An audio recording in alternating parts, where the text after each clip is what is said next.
Now, please give it up for Iwanu.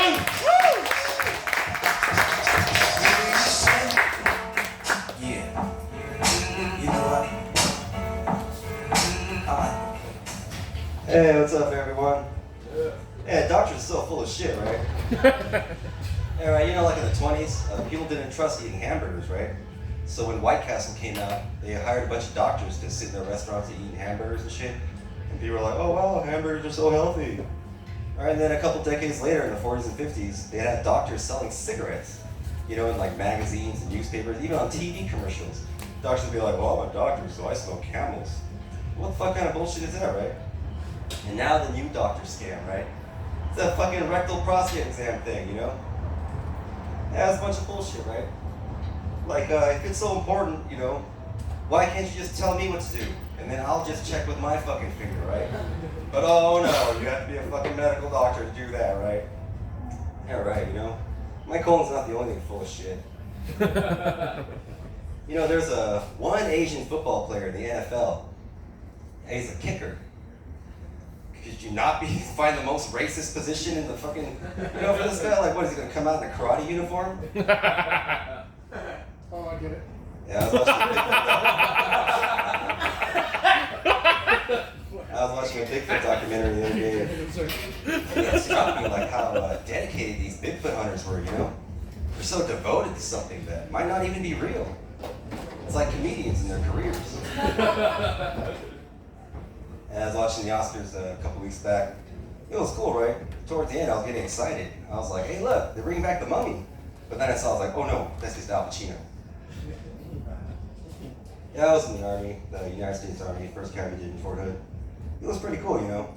It's kind of weird being the only Asian person, though. And every day, people were just looking at me like, are we supposed to shoot this guy? It's pretty cool being in the Army. You get some good benefits, you know? I'd say the best benefit was the ability to give old men hard-ons. Yeah, old men, they love hearing Army stories. You know, I guess because it makes them feel younger, it gives them hope for the future or something. It doesn't matter what race they are, though. Like, if I meet some old man in a park and I start telling them Army stories, I'm telling you, he'll come all over me. Well, with this, an Army story. All right, the day I left for the Army, right? My mom, she came home from work early.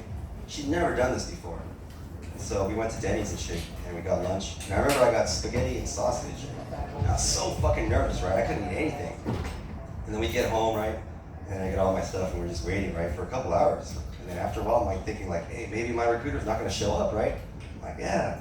But then right when that fucking clock strikes, you know, when he said he was gonna be there, I can hear his footsteps, right?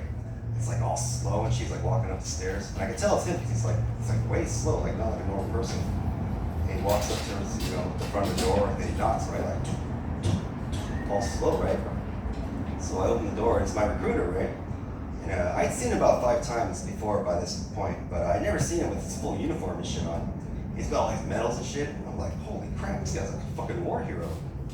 Anyway, so I grab my stuff, and I look, turn towards my mom and look at her, and then, you know, Asian people, we're not very affectionate, right? Like, my mom's never really hugged me or anything like that. And so she's looking at me, and she's like, oh, bye, son. Oh, okay. So I turn, and I go with my recruiter, right? We walk out, we go down the stairs, we get into his car, right? And we back up, and just as we're about to pull out, my mom comes flying down the fucking stairs, right? And tears are just fucking pouring down her face and shit, right? She runs up to the car, she fucking jumps on it, you know? And she's like, you know, I love you, you know, don't die and shit, come back, right? And I was like, oh shit, yeah, I love you, mom, you know, I'll come back. Hello. Hello. Anyway, and then, so I'm like, yeah, I love you, mom, you know, I give her a big hug and shit, and we drive off. And I look back, and she's standing on the side of the road, bawling, you know, like that and shit. It's crazy, man. This is how I call her an hour later, you know, because I'm all worried. And she's all partying with all her friends. Alright, I'll end with this last joke. Yeah, you see that P. Diddy raid? Yeah, it's pretty crazy, right? They didn't even use fucking like cops or SWAT team together, you know? They had fucking SEAL Team 6 up in there and shit. That little drone, fucking assault rifles and shit. Like, what the fuck? This guy's a fucking music producer. He's not John Wick. Alright, my name's Iwanu. I'm out of here. Thank you. Woo! 1 second. I was something new by putting it up here, but clearly, see, it doesn't